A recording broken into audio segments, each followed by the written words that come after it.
It's exuberant as we start the week. Let's see. Let's see here.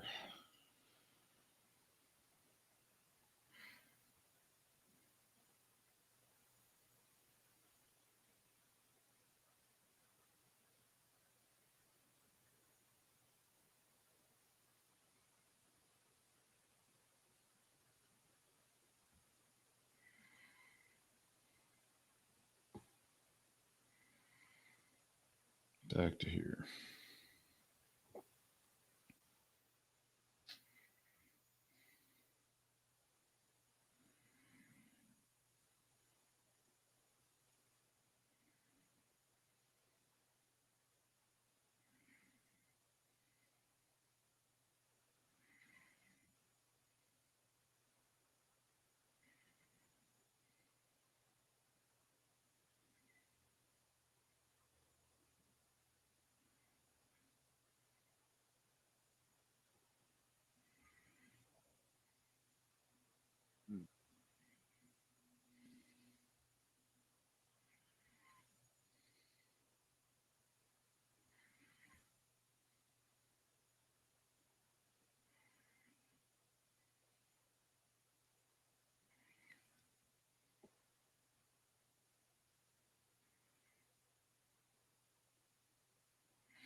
All right, there's that.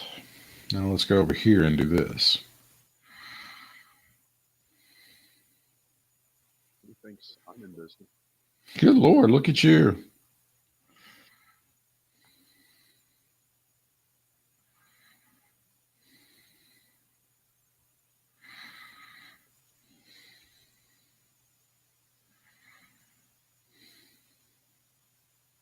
Hey, you want me to show you the Michael Jordan jersey I bought, the Carolina jersey? $1.5 million I paid for it the other day. Did you see that? Jeez. It's a bit of a bargain if you're doing that. It's the most anybody's ever paid for anything Michael Jordan. I got it.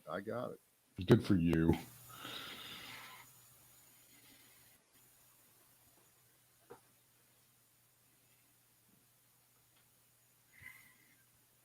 All right. I'm ready. Ready when you are. I'm all ready. We're there? Okay. Yep. There. Let me twist the thing. Okay. Listening, not seeing. Don't know. Twist it. Yeah. Okay. It is the Brad and Britt cast, our first one for this week. We're appreciative of you joining us here, whether it's live or later on in the podcast version. Thank you.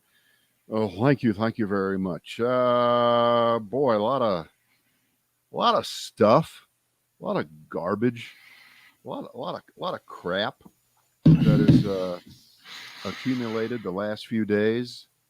Now what do you want to say? Let me give you a choice here. Republicans, not cowards. The NBA at 75. John Hood versus Robert Reich.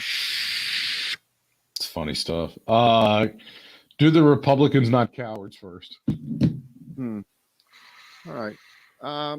This is bouncing off of a piece by Greg Sargent in the Washington Post today, and he points out that seems to be the prevailing thought about Republicans and why all of them aren't Liz Cheney, aren't Mitt Romney, or aren't Adam Kinzinger, because they're afraid of Donald Trump. All right. Mm-hmm. And his point is that's an easy, cheap way to think of it. Because if that was just true, then you wouldn't have all of these affirmative moves by Republican legislatures across the country to make inexcusable changes that if they did not occur, Donald Trump would just go out and play another round of golf. Okay. In other words, that whatever is going on in Arizona, that is that's just been pulled out of some people's asses. Okay. And that is an attempt to poison the entire degree of confidence that Americans would have in the electoral system going forward. Okay. And all the voter suppression laws, the voter ID laws, call them whatever you want to call them, whatever just got signed in Florida, whatever's going through Texas right now. That's not because we're afraid of Trump. Those laws, remember, that stuff was in the cahoots, in the works for years. Well, yeah, but it's been turbo blasted now for sure. I understand that, but you're almost giving too much credit for the existence of Trump to not believe that this goes back years. It does. Decades even. And it's worse than that. These are people that do not believe in the democratic system. They do not believe that you argue your points and you fight with each other rhetorically, and the people go and they vote, and you accept the outcome of the election, and you vow to do better the next time. That's an idealistic version of what's supposed to happen, but we know. And it's not just, I'm afraid he'll mean tweet me, because he can't even do that anymore. It's way past that, and it's time we stop just saying, well, they're afraid of Trump. It's bigger than that. But way beyond that is part of it. But yes, there's way more than that. And right now, well, the quote from Lindsey Graham on the Sean Hannity show, I would just say to my Republican colleagues, can we move forward without President Trump? The answer is no.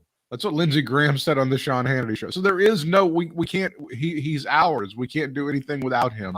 And we need him so much. That. I'm not discounting that part of it. Clearly, I'm not trying to do that. Right.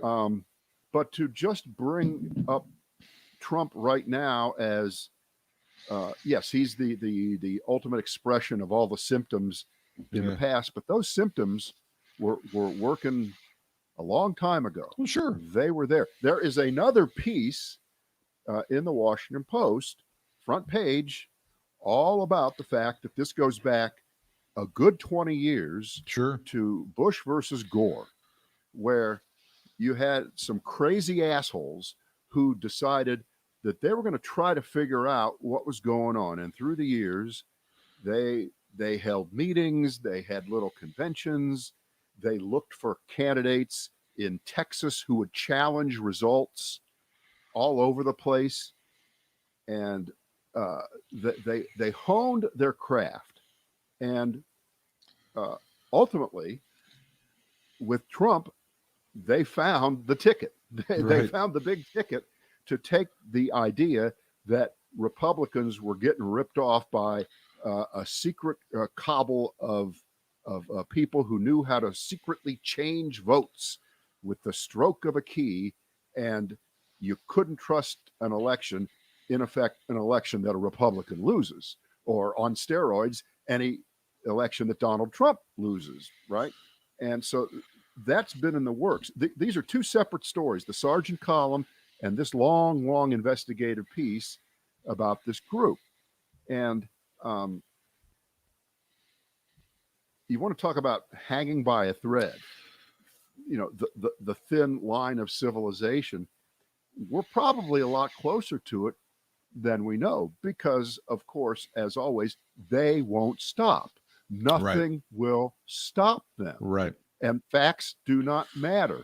And logic is not part of this. It's all about the power. Right. And it's really, really a bad situation. It's a dangerous thing. And there are a bunch of little branches you can move off of this from and say, yes, it is correct. No Republican should be interviewed on television without drilling down on them and asking, well, do you hate democracy? You voted to overturn the results of the election, and you voted to not accept the Electoral College as it was being executed on January 6th, and you endorsed a riot and an attempt to overturn the United States government and destroy the peaceful transition that served us pretty well for 230 some years. It shouldn't go right into when you have a Republican on. So is the recovery going well? Was unemployment not what you were there not enough jobs created? Is that Biden? No, you don't get to go to that. You do not get to go to that. We get to question your credentials every time. And I know that's not going to happen, but it should. It should. I agree with this, but we're already seeing a number of Republicans who did not vote for the recovery package talk about how businesses in their district should apply for the funds to help them out. Right? You're seeing that all over the place. It's happening time and again. They're going to be taking credit for it. Of course, it's like the most predictable thing about. Well, you're right. Their credentials. Like, where do you stand on this? And do you believe that Joe Biden is the legitimate president of the United States? Do you think that he won the election? That should start every interview. And then when they go hama, you should continue to ask them. This is a yes or no question. Yes is a 3-letter word. No is a 2-letter word. Do you think that Joe Biden won the election and is the legitimate president of the United States? Don't you love, and you could get out your deck of cards and throw them on the table with all the evasive non-answers to that question, right? Including when you're asked, was Joe Biden legitimately elected and was the election free and fair? Their answers will range from, well, he is the president. But no, I didn't. No, that wasn't the question. Or some people are uncomfortable with the process. I happen to think Joe Biden is they will not answer your question. No, there are legitimate problems and that came up with voting and blah, blah, blah, blah. You do that sort of thing. That's what you have to do, right? If you want to continue to be a Republican. Right. And that allows me to bounce off to one of the ones you did not pick. Yeah, go which for was it. John Hood and Robert Reich. Robert Reich. Okay. And this has to do with the hot topic of the last 3 days, which started on Friday, and we don't do anything on Friday, so sometimes we have to catch up. And this is not an old topic at all. The argument over whether extended unemployment benefits from the federal government have become such a massive disincentive for people to sit on their asses and not take shitty jobs that don't pay much money, and therefore employers are whining that they can't find people to bus tables and do all the shit work that helps the American economy be the American economy, and it's especially the hospitality economy, the transportation economy, the hotel, all those kinds of things, and in the broadest sense, if you have millions of people who get extra money that they otherwise wouldn't have gotten, and it ends up being higher than they would have made in the job. Are there some of them that will say, yes, I'm not going back to work yet. I don't need to. I'm okay. Mm-hmm. I may not have health insurance, and I probably don't get health insurance at that shitty job anyway.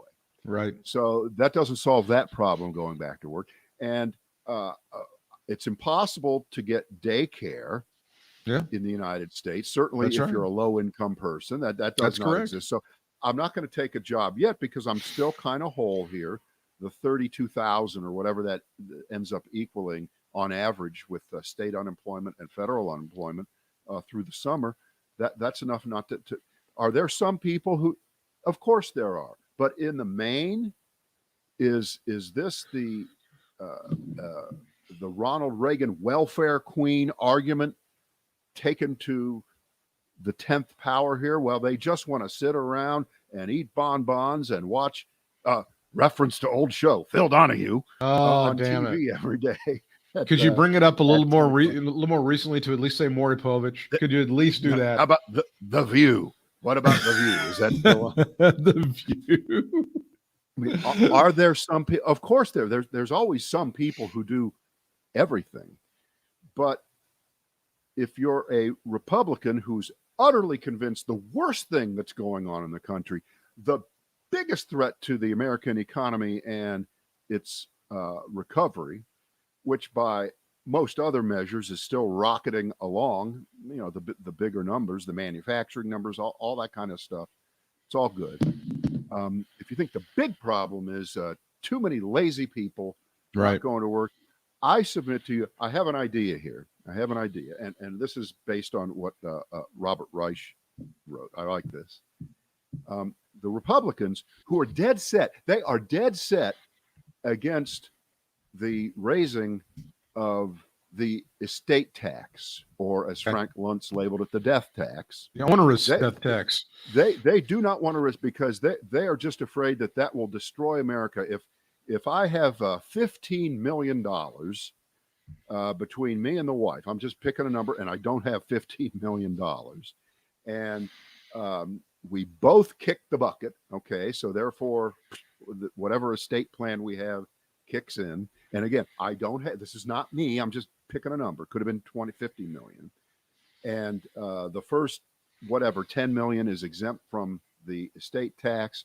So my little kids will split the 10 million, and then everything above that gets taxed at a much, much higher rate. That's the plan by Biden to help fund things. And the same people who are positive that $300 a week will make you the laziest fucking piece of shit in the world, worthless to society, are dead set on protecting the children of really, really rich people for whom the first 5 million split between the two kids, that's not enough. And that would not be a disincentive for them. They would work as hard as ever. That is completely fair. That would destroy the incentive for me to become a multi-millionaire. And so you want to talk about class warfare? I think you're seeing it. Is there some slack in the system? Is there some amount of money that's going to get wasted in all these? Of course. But you either go in with the Democrats and Joe Biden and say, we're going to go big, and we're going to go too big. And I'd rather go too big than too small, because we went too small in 2009 when Barack Obama took office, and that was courtesy of the Republicans, who said, we can't spend that much money. And as a result, the recovery was slow but steady. Right. And it took many, many years to recover all the jobs lost in 2007, 2008, along with the housing collapse and other things. It was slow and steady. And everyone has been saying it's going to be fantastic as soon as we get this virus under control, as soon as it's all about the virus, it's all about the vaccine. Well, holy shit, the vaccine came sooner than we thought. And the bounce back has been pretty good. And so 1 month's statistics actually mean nothing. It's like having one bad game. If you're an NBA it's over. Okay, well, LeBron James, he couldn't score more than 12. He's dead. Or you're having you have like one bad inning, and that's the game. Forget it. We're done. We're going home. It's over. So that was the big thing over the weekend, right? It was, oh my God, this $300 a week is just wrecking America. Nobody owning a restaurant can find anybody. Chipotle just raised their minimum wage today to $15. Chipotle just responded. Well, surely they're going to go out. Surely they'll go out of business. Surely they can't stay in business by paying people $15 an hour. There's no possible way. Well, no, they're not going to go out of business. But if someone you knew was, say, a stockholder in Chipotle, that person might notice that their stock did take a little bit of a dip today because labor costs are going up. But that's part of the Wall Street really hates it when corporations aren't kicking the shit out of their employees. Wall Street can't stand that. They really hate it. But that's half true. It's not really true. That's kind of true. Wall Street loves Costco. Costco treats their employees pretty well and pays them a good wage. And Wall Street has not punished Walmart for raising their wages. They don't do that. I agree, but if you want in one day, But if you want to see a stock go up, announce that you fired a bunch of people. That Wall Street loves that shit. When you start firing a bunch of people, the stocks usually go way up. They love it when they're kicking the shit out of employees. But that's simplistic. It's the reason why. If you're firing a bunch of people because your business sucks and you can't support them and you got to close stores, Your stock is not. Ask Sears. Ask Sears, Well, Britt. They've been doing that for 15 years. I understand that, but also there's many times when they've been doing okay, and they're like, oh, we can fire a few, we can fire a certain percentage. Like, oh shit, thumbs up. We're digging that. Less salaries for people, less having to pay people, less benefits. We're digging that shit. Right. Well, the bad news is good news. Component can never. They love it. Hey, Wall Street loves it when Amazon has people taking a piss in the behind a carton over there in the warehouse. Wall Street's thumbs up on that shit. They think it's fantastic. Mm-hmm. They're big fans of all that stuff. What was the NBA at 75 situation? Oh, I think it was Mike. What's his name? I can't remember his name. The columnist. He wrote a piece. Well, I'll tell you what. I think it was Friday. Mm-hmm. I'll start with me. On Friday, Russell Westbrook tied the great Oscar Robertson for the most triple doubles in his career. I think 181 games where he got 10 points, 10 rebounds, 10 assists, right? That's a triple double digits in 3 statistical categories. And that was right. That particular triple double was essentially invented by Oscar to explain how good Oscar Robertson was. That particular triple double was. If you ask him, and it's true, nobody even thought that was a thing then. They really weren't counting them together and making it a thing, but he was just that good. And he was a great career and just a decent human being. Yeah. All those kind of good things. And he was my favorite ball player as a kid. And so when Russell Westbrook tied him in that, you almost might have thought that was an unbeatable statistic. He was so far out. The number 2 guy, I think it was Magic Johnson or somebody. It was like 120 or something. So it's a big gap. And I thought, let me look up their lifetime statistics. And there's a site where you can just match up 2 people lifetime and look at their statistics. And Russell Westbrook's pretty damn good. Yes, he is. And he's ahead of Oscar in some play. He's behind if Oscar is a better foul shooter. All those kind of things. And I sent a text message to one of my friends of similar age, and I said, "This is outrageous. Russell Westbrook couldn't tie Oscar Robertson's shoes." And I'm just kidding around. That was Friday. Today, I read a piece by is it Mike Brewer? I can't remember his last name. It's either in the Post or on some site. And the NBA now 75. And years ago, all the great NBA players were still alive. They were all, no matter how old they were, even if they were fairly old, they were all around. And now all those people from the team, the first 50 years, it's been 25 years since then, and they're all dead. They're all dead except for Bill Russell and Robertson and a few others. That's about it. This need to, and I guess the most obvious thing is we have to keep comparing LeBron James and Michael Jordan. Who's better? You got to tell me now. Who's better? And when is there going to be a final decision? And his point was that you should just segment each era and talk about great players in each era, and they were the greatest, and they did what they did. And it's not relevant to compare, let's just say, Russell Westbrook with Oscar Robertson. It's stupid. And of course, he's right. He's completely right. It was a different thing. I think Robertson retired before there were 3-point shots, like a year or two, and they started with 3-point shots. Now, would Oscar Robertson have been able to make some 3-point shots? I'm guessing yes. I'm guessing he might have been able to figure out how to do it. It doesn't matter. It doesn't really. Could Steph Curry have thrived the way he's thrived now without the 3-point shot if he would have played 40 years ago? Right. I don't know, because little guys back then, some of them did fantastic. I can name you the greatest little guy I ever saw play was Nate Archibald. Nate Archibald. The guy was, he was 5 times faster than Steph Curry could ever dream of being. He was that quick and he was that good. But I just think that you have to look at the NBA in particular as this wonderful continuum of great eras and great players. If you talk to people now who are under 40, they think that someone named Dr. J is obviously a rapper. That's got to be a rapper. Who right? Dr. J. And what are you going to say? I mean, without Julius Erving, you don't have, and you can fill in the name of about 20 players who owe their basketball pedigrees, at least mentally, and who they were watching when they were to Julius Erving.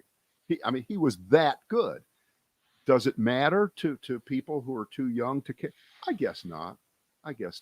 He'll be the subject of a 30 for 30 on ESPN, and Right. I'm not going to watch that shit. There's some people watching someone play video games with 20,000 other people on ESPN 7. I got to watch that shit. Okay, I'm into watching people watch people play video games. Well, you haven't embraced the esports yet. No, I haven't. No, kids are getting scholarships on that shit. You understand that, right? Good for them. Yeah. And by the way, I also know people are getting rich making 45-second videos on TikTok. Okay. Oh, yeah. But so what? And next week we'll talk about OnlyFans. So there you go. Yeah. This is the big news everybody is talking about today. Colonial Pipeline targeted by ransomware attacks. Now the company says they're going to be back online rocking and rolling by the end of the week. So I'm not really sure how much of a spike in prices. It's already starting to affect some places.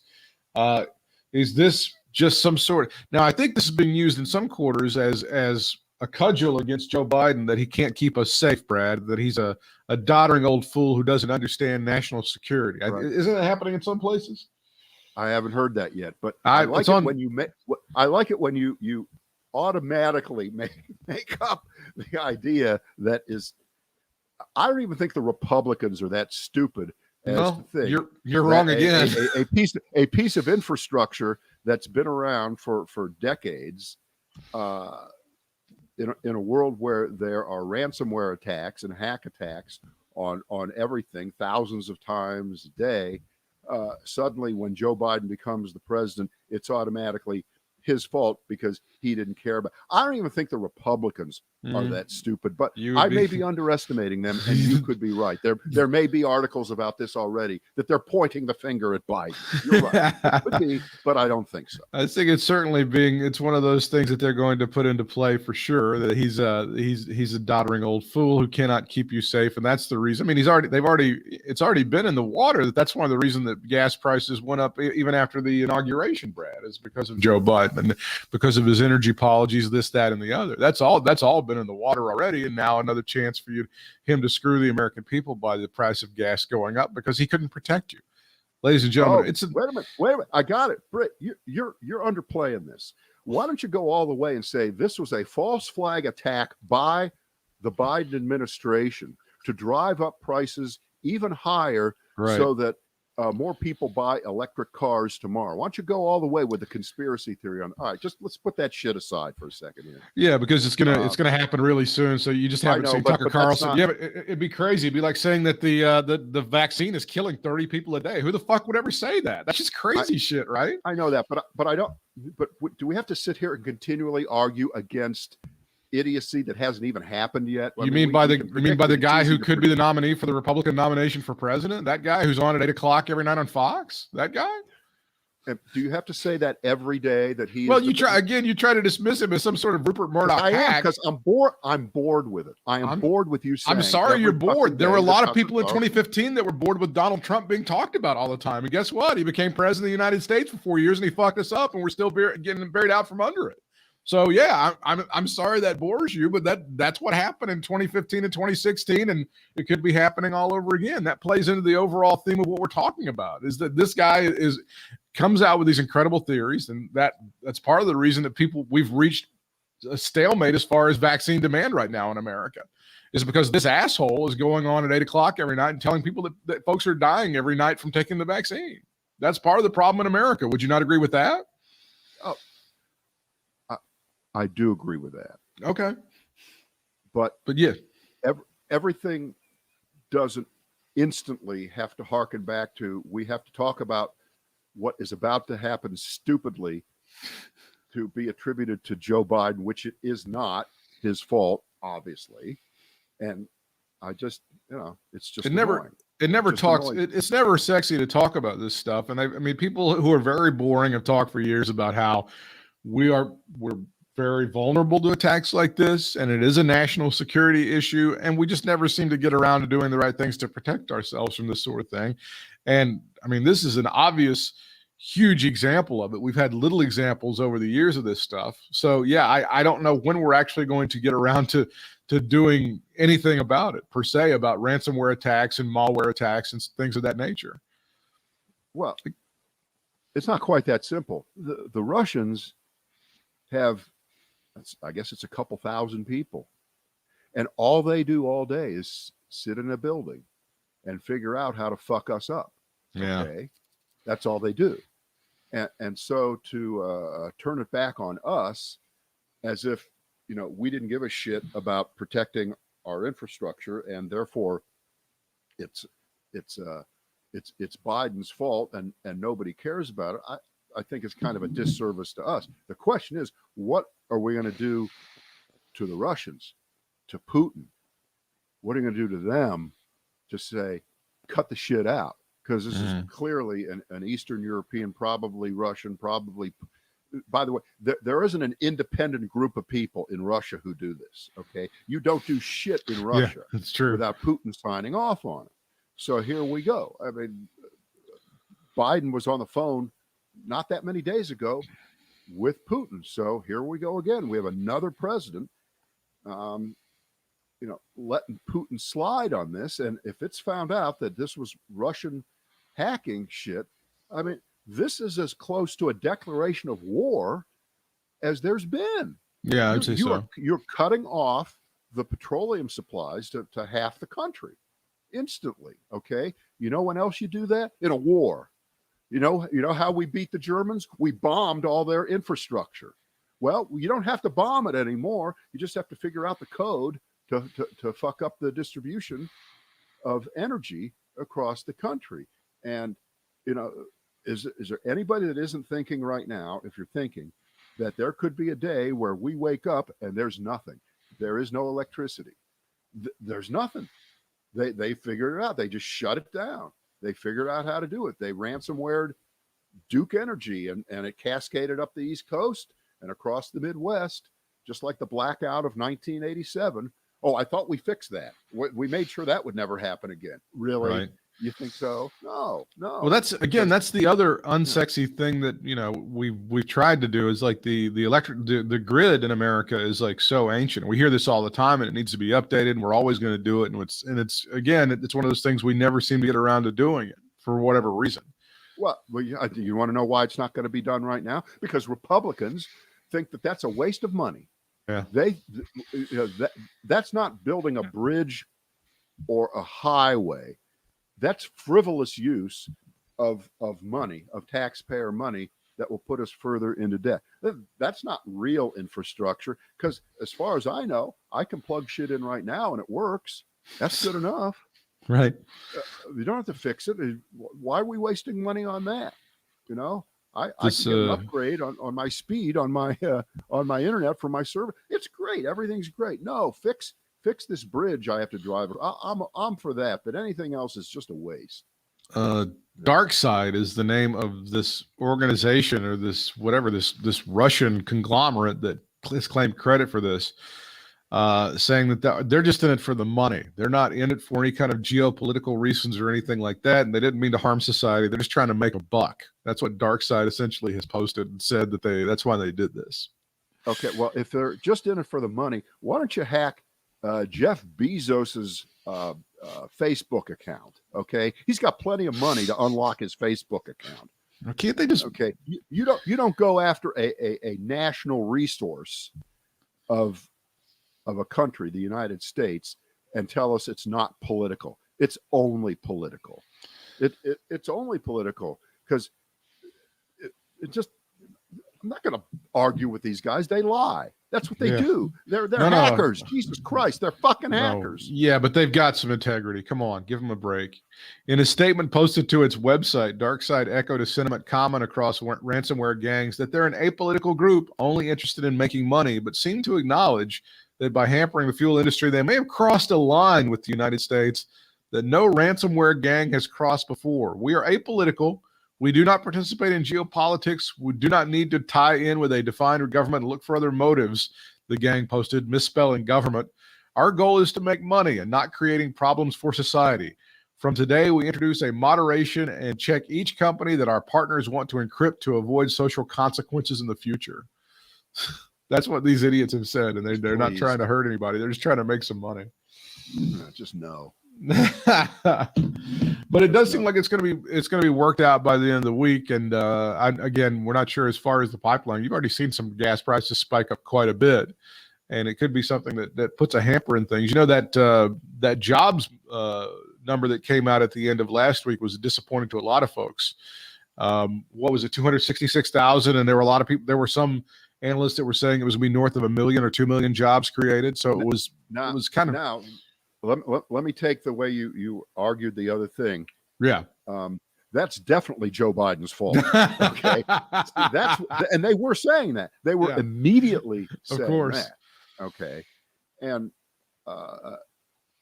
they attributed that to the fact that suddenly all these people were just sitting on their ass collecting checks and didn't want to go out and get a job. Now, my actual numerical theory on this is, if you recall, and remember, when they take these surveys, and we don't see them until the beginning of the month, the first Friday of every month, and the surveys usually last from like the 15th of the month before to the 2 months before to the 15th of the previous month. Okay, in other words, they don't cover April 20th through the 30th. They cover like April 19th through back into March. Okay. Right. If you remember, back then, the virus was spiking again.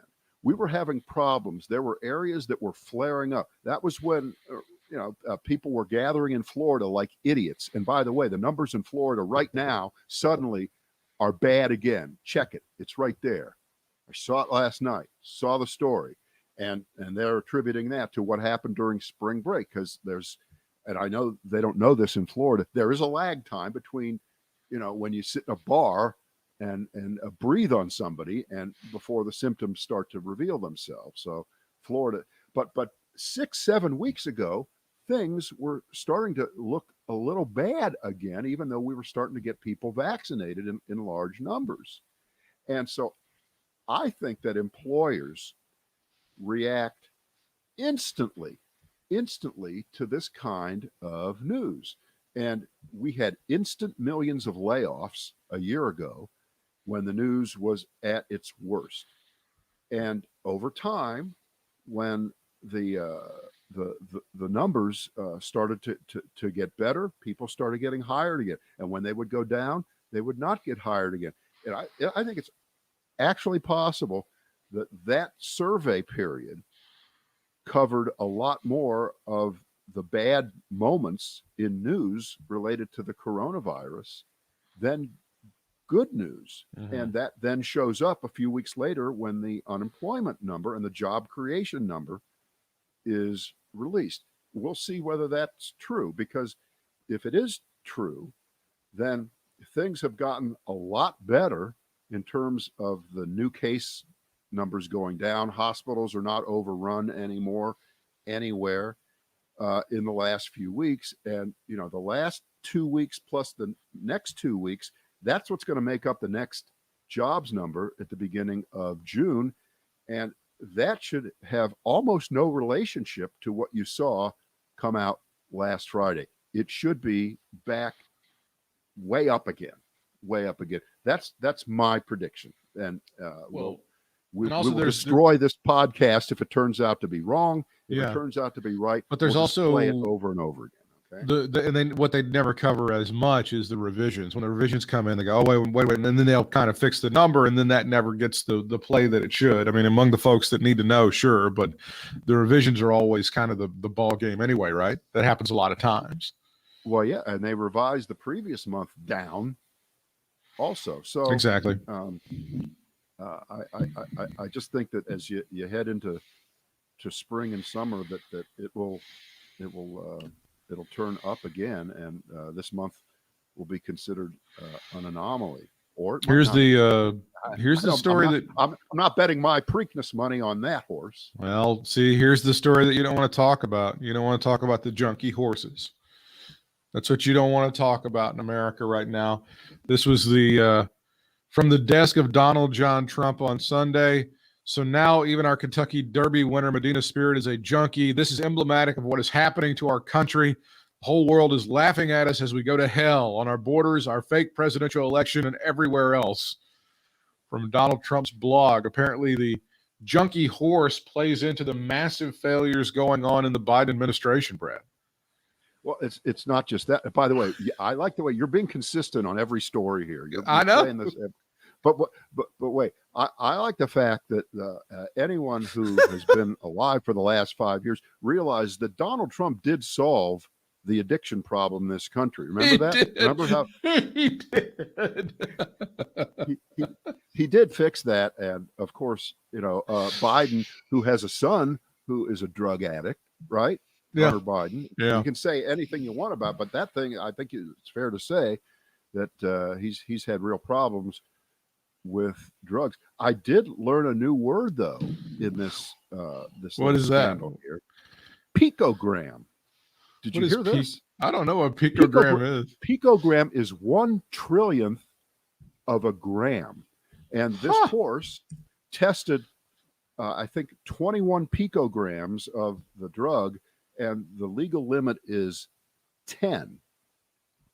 And it's hard to imagine what 1/1,000,000th of a gram is, but they have such sensitive equipment that they can figure this out. And my first inclination was, what how much can that really affect a horse if it's only 1/1,000,000th of a gram? And then upon further investigation, well, that 1/1,000,000th of a gram might have been in the drop of blood. And if you measure how much blood is in a horse and you start to do the multiplication, suddenly, there's more than just, a molecule's worth of this stuff in him. And Bob Backert, is that the guy named, the guy with the white hair? Again, Baffert. Baffert, who again looks like, I'm sorry to say it, Phil Donahue. Two Donahue references in one cast. That's great. Right,